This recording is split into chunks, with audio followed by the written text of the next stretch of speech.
So we're going to briefly talk about the challenges and considerations for business continuity in the contact center.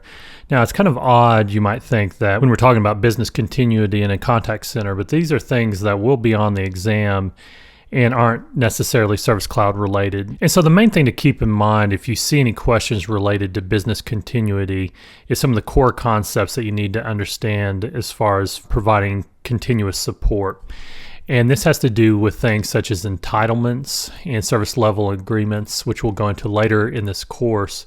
And so if you go into setup, I'll show you entitlements. And so with entitlement management, that has to do with service level agreements or SLAs. And there's some links here around this entitlement management and a setup checklist, etc.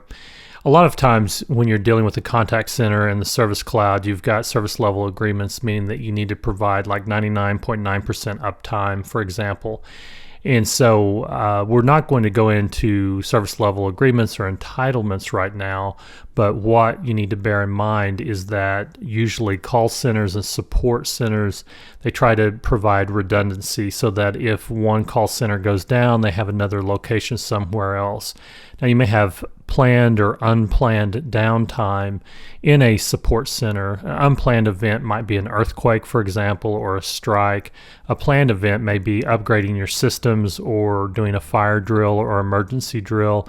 And so support centers will have procedures in place so that they can prepare for emergencies, and they practice those as well. Because customers don't understand that a lot of times when they're calling a support agent, they may be trying to reach a support center that is currently underwater due to flooding, for example.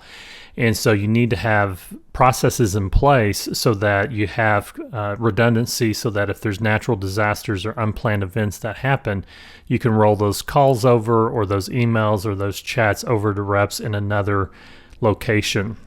And so in the next lecture, we're going to look at a sample exam question that we find in the exam guide that has really nothing specific to do with the Service Cloud, but has everything to do with business continuity.